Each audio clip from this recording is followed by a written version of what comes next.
Hello, everybody. Let me just make sure my volume is up. You can hear me okay.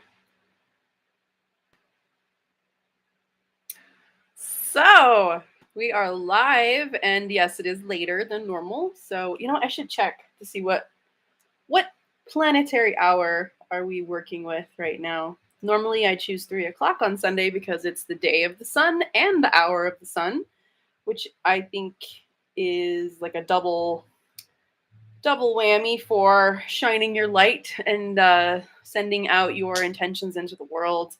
So usually we have it's it's funny. It's the sun hour. No, this is a different date. Hold on.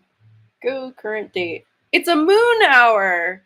That's lovely because it's time for the sun to set. I mean, I know it's a little bit early, but moon hour starts off the nighttime or the nighttime planetary hours. So it's very appropriate that the sun's going down. I know it's still pretty bright out, but we are at the height of the solar seasons. The summer solstice just happened last week when I did not do my forecast on Father's Day, and I mean, I'm kind of relieved. I didn't have to face the pressure of predicting what happened last week because it was quite a big week. If you are here live, say hi. And if you're not, or if you don't want to type in and say hi, that's totally fine. But hello, everybody who's watching. I'm back with my forecast. I did miss last week, but we are, hi, I just talked to you. We are here, we are live, and we are in Cancer season. As of last week, we switched over from the last tidbits of Gemini season into Cancer season. So what does that mean? That means the sun moved from the sign of Gemini into the sign of Cancer. And when that happens, that means it's a signification. It's a big marking point in astrology, in like pagan traditions where the summer solstice happens. And it is the time when the sun is the highest in the sky. We have the longest days, and everything now is moving towards the equinox, where we have equal night and day in the fall and in the spring. But right now we have maximum sun. That's why summer is so celebrated in so many cultures, that we have all of this lovely opportunity for growth and abundance and warmth. I mean, in the northern hemisphere, we're talking about that for the summer solstice. Hello, yay! People representing from the West Coast, from Albuquerque, anyone else, if you want to shout out from where you're from, that would be awesome. If not, no worries. Anyway, yeah, so last week I missed the forecast, and I was saying I felt a little relieved, honestly, when I look back at what happened last week. Yeah, it was quite epic. Very intense energy was going on, and I looked back at the transits, and there was some struggles. It looked like Venus was getting into some issues with Saturn last week, and Venus was making a trine to Pluto. So Venus did come into a relationship with two of the most powerful and can arguably negative planets in astrology, Pluto and Saturn.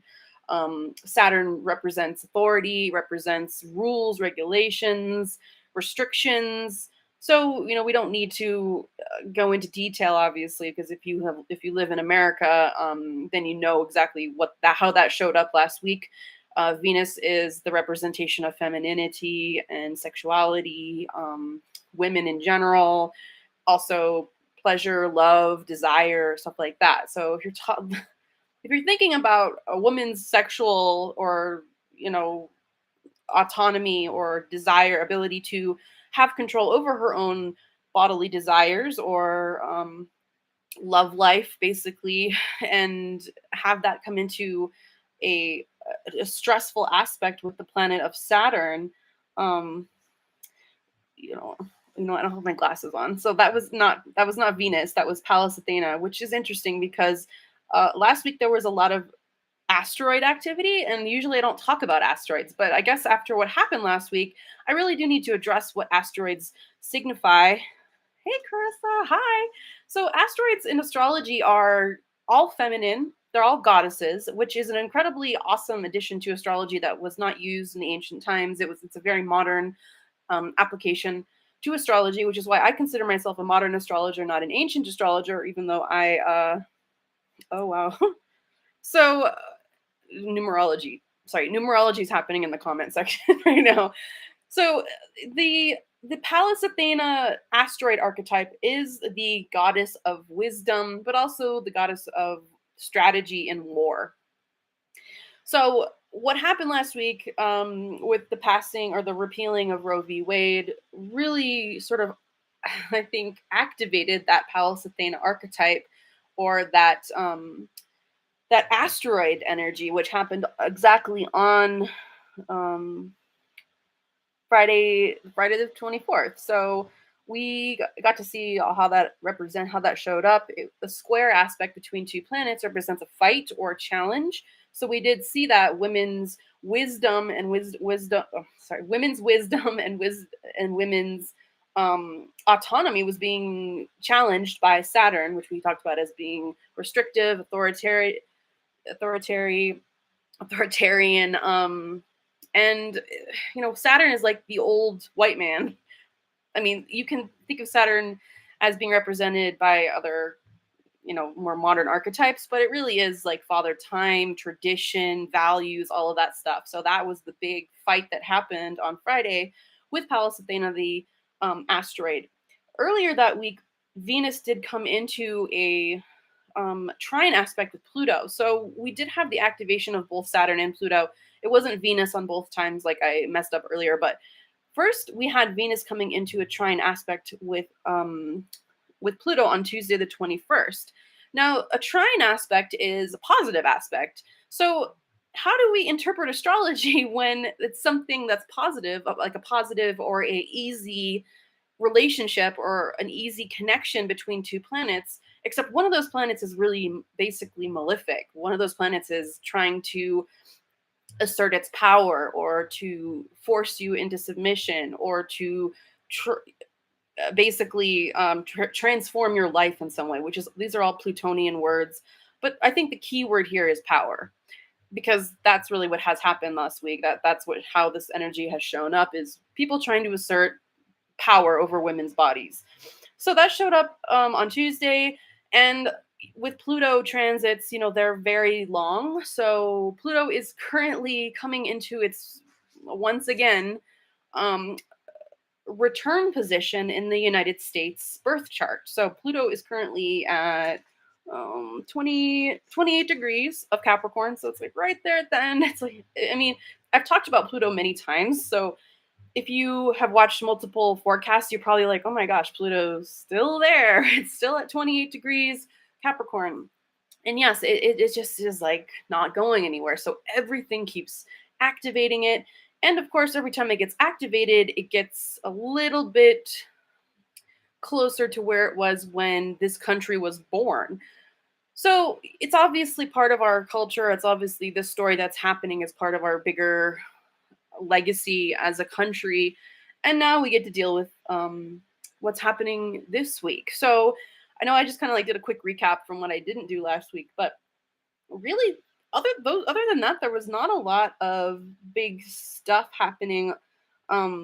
So so if that much could happen last week with those few big transits, that when I look at this week, I want people to be cautious, because there's much more activity this week. And it's interesting because the activity that's happening is a lot to do with Mercury, and Venus is still in there doing some stuff. Like, she is, I think, finally out of Taurus. She went into Gemini. She's like barely into Gemini. So I'll talk about that in a little bit. But really, I want to talk about the shift before we go into exactly what happens each day next week. The shift of energy from a mutable season, which was Gemini, into a cardinal season. And what does that really mean? Now, cardinal signs are Aries, Cancer, Libra, and Capricorn. So those 4 signs in the zodiac make up these polarity points, or these pivotal turning points, like an axis, like a big cross, basically, in your astrological chart or in the zodiac. There are four main points. It's that starts with spring, summer, winter, or spring, summer, fall, and winter. So when things shift into a cardinal sign, it's like a restart of a whole new season. So we finished spring, even though it felt like summer for a while here in Albuquerque. Um, Now we are officially into summer, and I know we have some people from the Pacific Northwest. So you guys are probably like, "It's not it hasn't been summer yet here." So now summer is officially starting, and that's a big trigger. And I always think that honestly, I've always said that the transition between Pisces season and Aries season is the most dramatic or the most difficult. But I'm starting to wonder if it's all the transitions between a mutable season into a cardinal season, because we saw, I mean, it didn't take much longer than 24 or 48 hours after the sun went into Cancer for all of this drama to happen, all of the news that was breaking, all of the basically chaos to start going off between millions and millions of women in this country. Um, so that's really kind of the energy of a cardinal sign. It's a I always say that cardinal signs are like the neon signs, or like the lit up signs, because they're heralding. They're the volume is turned up on the cardinal signs because they are announcing a new season. The next 3 months of summer, the next 3 months of winter, the next 3 months of whatever. They are heralding and bringing that in, and they have to have a lot of energy to get that going. Right, exactly. So there's multiple things like that happen on the same day with the Supreme Court, with multiple laws being changed and people's rights being like infringed upon. So it was just um I mean, it was just pretty stark what happened between the contrast between what was going on in Gemini season, which was a lot of like gurgling and like a little bit of mutation towards and like apprehension as to what was going to happen, because we had heard of the leak that happened with the Roe v. Wade documents happened, um, right as Venus had went into Aries, that we talked about. Oh, and as soon as Venus went into Aries, it was announced, like the leak happened, women got pissed off. It was like very much Aries warrior type energy. But now we have this with the actual repealing of Roe v. Wade, the energy feels different. I mean, it feels like something new is started and something is starting to be put into motion, where we can see the beginning of something that's happening or being created, at least amongst women, or obviously in our country with laws and the future of our rights. So that's really interesting to see that when the sun moved into Cancer, this cardinal energy really was lit on fire and really was dramatically shown to us in some way. So you can feel that energy shifting towards a more future oriented, um, sort of, I think, getting ready for some. Well, we've moved past the like apprehension stage into, okay, well, this happened. Now what do we do? Now where do we go?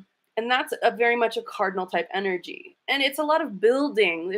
We're not into Leo season yet, which is where we find out what we want to do to sustain that action.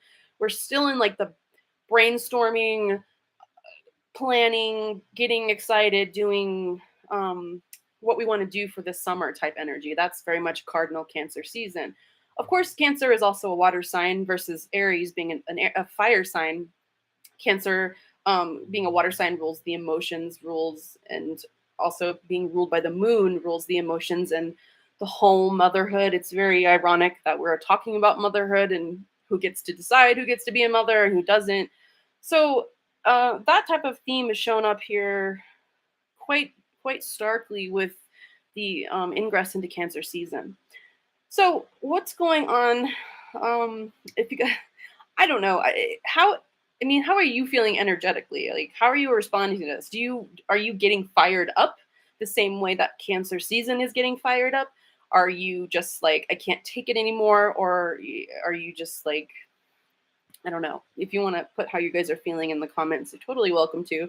If not, totally it's a private issue for everybody. So totally understand if you are not wanting to share. But that sort of emotional fire that's being lit right now, because we are in a water sign versus a fire sign. And moving forward, because we do have a lot of other cardinal energy going on. We have Cancer, the sun's in Cancer. We're going to have the new moon in Cancer on Tuesday, the 28th. We also have Mars in Aries, which I think we can blame a lot of this disruptive, angry, confrontational environment on. Pluto is in Capricorn, like we said, at the very end at 28 degrees. We also have Chiron, which is a lot of people are having their Chiron return now. If you were born in like the early 70s, then you are, late 60s, early 70s, maybe mid 70s, then you're having your Chiron return right now. And then, of course, Jupiter is in Aries as well. So that's a lot of cardinal energy on top of this, very triggery, like sun in Cancer, emotional energy that's happening. So we have a lot going on. On top of that, we have mutable energy, which we have Venus and Mercury in Gemini, where Mercury in Gemini is very, very strong, very, very excitable, very, very good at communicating. So that's a positive on this side um, of the season starting, and for the next week, which I'll talk about in a second here. But we also have Neptune, and Neptune is in Pisces. So we also have some mutable energy still sort of adding to that cardinal revving up and getting ready to do something and wanting to take action to start something. We have the mutable, adaptable energy still going on with that. So it's a good combination for brainstorming and strategizing and communicating with your fellow whoever that you want to take action with. You have that ability to sort of throw things around and play with it a little bit. So Venus, I mean, poor Venus, like she had this little stint in her favorite sign of Taurus, and now she's in the Gemini. So much more like quick and easy and flirty type energy. So that's much more the vibe that's happening right now. So we have all my earth is planting feet in. Yeah. Yes, that is quite a description of how people are feeling right now. So we're in this motivated place because we have all that Aries energy on top of, there you go. Like people are fired up, people are wanting to take action. And I think the energy has shifted from when we first heard about the leak before Cardinal season, which felt like, what can I do? Oh my gosh. All you could do was freak out and just get mad and then have it go nowhere because nothing had happened yet. So that was very much a mutable type energy. Now that we have something happening physically in our lives, we know what we have to do to take the next step. So that's a much more of a concrete place to be in. And it can be very inspirational. I think I feel honestly better. I feel more empowered now than I did when the leak came out a few weeks ago, because I see so many people out there also in solidarity and support and sort of like, okay, well, here we go. We're gonna do what we have to do to get people things they need. So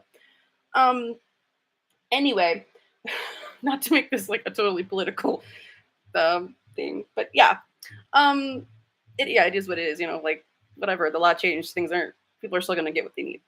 And so Mercury, this is what I wanted to talk about. Mercury really active this week, and let's see, on Monday we have a little bit of an opportunity. So every time I talk about Mercury, I want you to think about who you are trading ideas with. Who are you having a conversation with? Who are you talking to? What type of exchanges are you having in your life? And that's the type of energy that we're going to be looking at whenever I talk about Mercury. So Monday, Mercury is having a conversation with Chiron. And we talk about Chiron as being the wounded healer. So yes, we've all seen wounds come up. And I think that they will still be activated as we talk about them a little bit more. And it's very it's an opportunity. So that's a positive aspect. A sextile is potential for good things to happen. If there's a discussion that's happening with Chiron, then yes, there is a potential for it to be triggering and wounding, but there's also potential for it to be healing at the same time. So that can happen on Monday. Mars and Mars and Mercury are really the key players this week. So, uh, so yeah, I don't want everyone. I want everyone to just keep their hats on. But this week is. I just wish Mars was out of Aries. It's just causing so much pain and suffering and anger. But we can put it to good use, right? So how do we do that? So having Mars, Mars is also sextiling Saturn on Monday. So there may be there may be a lot of communication, maybe a really, it could be like a big social media day for Monday. You may be seeing a lot of people fighting on social media. I mean, as if you haven't already, I'm sure. But Mars is really getting activated, and Mars is sextiling Saturn. So that means it's supporting this structure, supporting the rules, the laws. So when Mars and Saturn get together, for the people who are being repressed by those laws, not such a great thing. People may get really angry, maybe seeing some other additional aspects coming out to, what states are allowing abortion, which states aren't. I mean, a lot of states are going to be changing their entire legal structure next week, and this may be an indicator. You may hear some news on Monday as to how that's happening. So Tuesday is the new moon in Cancer, which is good because we all kind of need to address these emotions. I mean, we can't just like suppress them. Obviously, suppressing people's rights and people's wants and needs isn't, doing anything for any of us, except for the ones who want to suppress us. But whatever. So Tuesday the 28th, we have the full moon or the new moon, but we also have a square to Jupiter in Jupiter in Aries. I need to put my glasses on. We have this new moon energy. We also have a station of Neptune to go retrograde.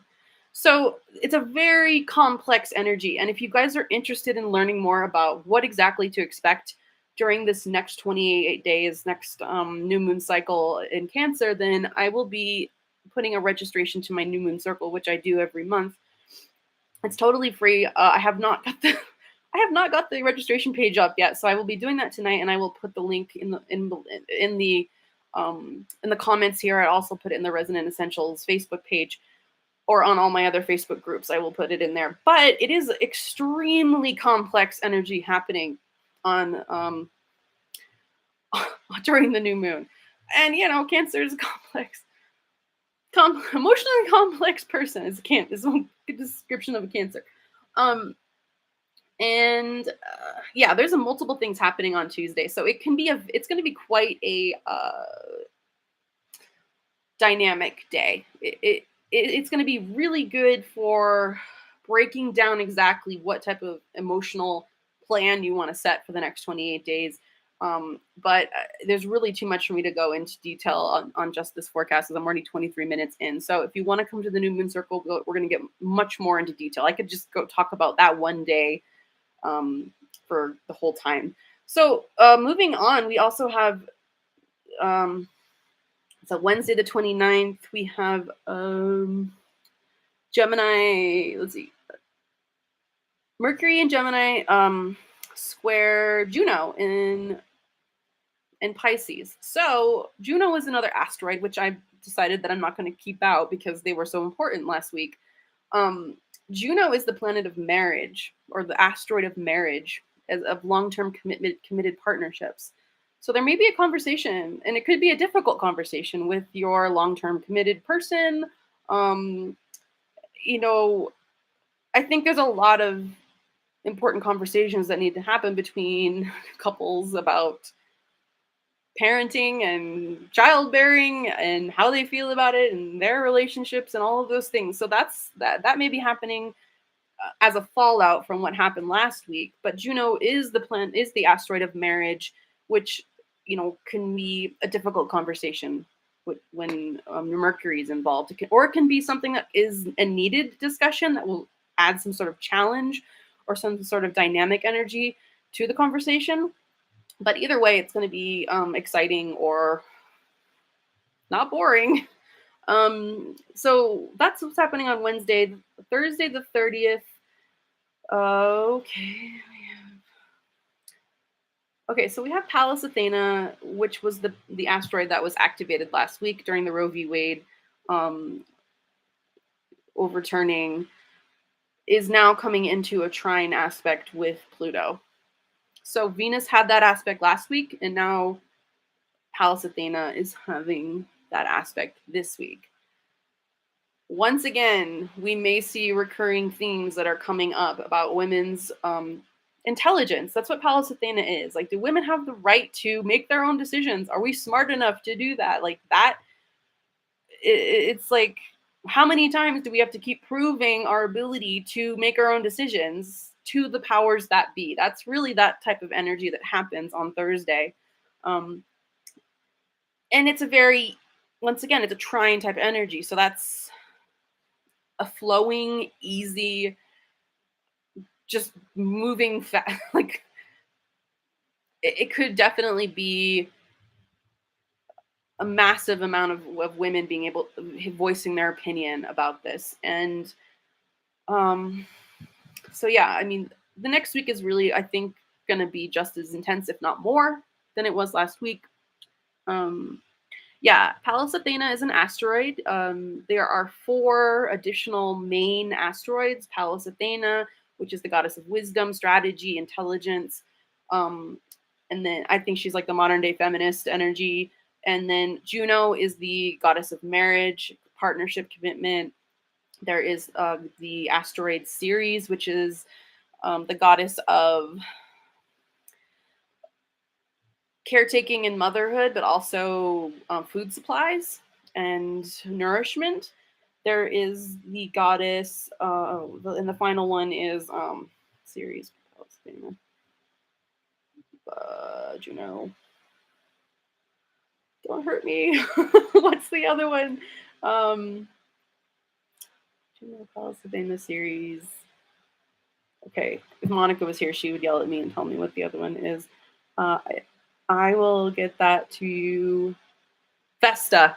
Vesta is the final 4 big asteroids that astrologers use. Modern astrologers usually insert into the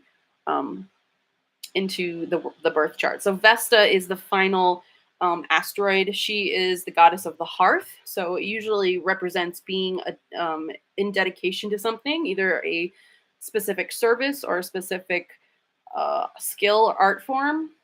It also can be in dedication to your own home and how you take care of your own home and organize that. So Vesta was like the only goddess who, I don't think she was like the only one who she didn't get married because she had to tend the holy fire or the eternal flame that was burning in Mount Olympus. So she had to always be tending to it all the time. Like she just worked, like she was just constantly working. So that type of energy of being in service or being dedicated to something, it can be, your own passion project or a specific skill or a specific responsibility.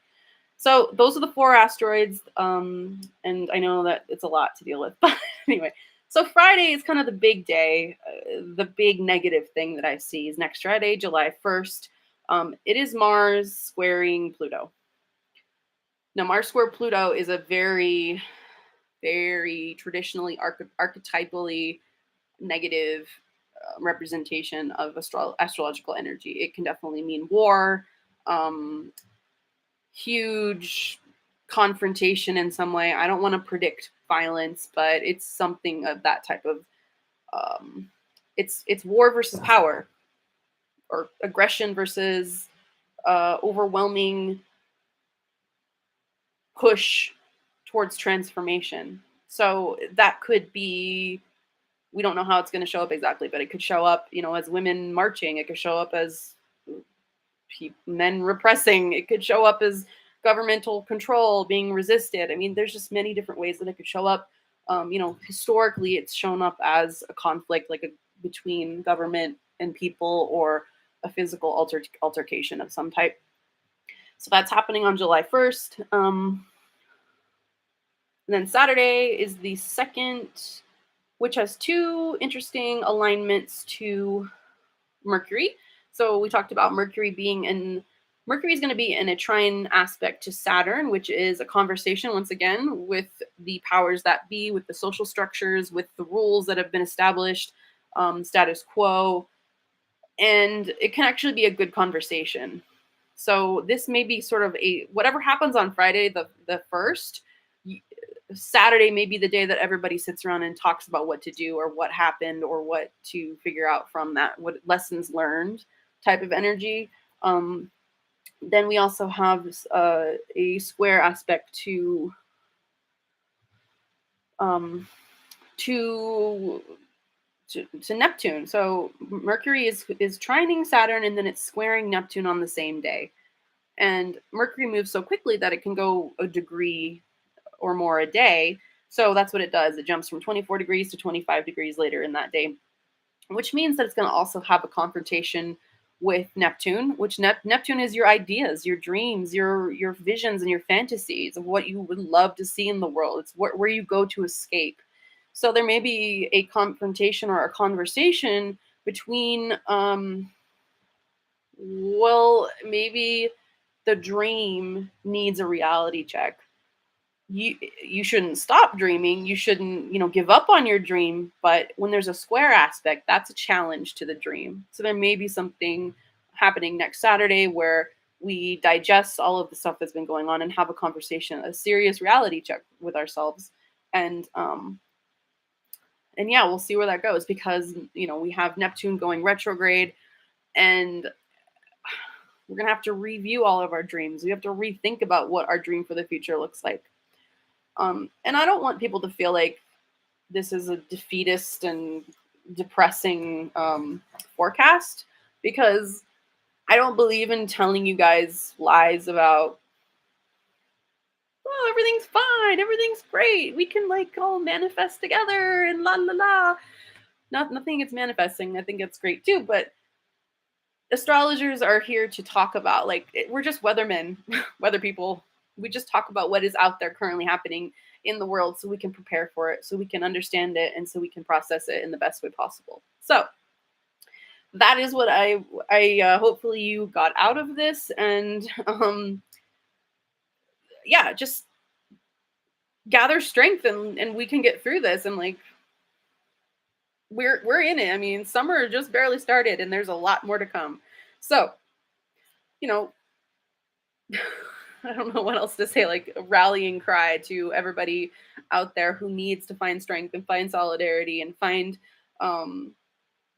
sisters in arms, or whatever you would like to, whatever gives you sort of that push towards I can do this, we can get through this, let's move towards the future. The future doesn't have to defeat us. We can defeat whatever is coming towards us. So yeah, everyone, I hope you have a wonderful night. And if you would like to be in the new moon circle, I will post that link in the group. So everybody stay safe, and I hope you all have a wonderful evening. Thank you for tuning in. Bye.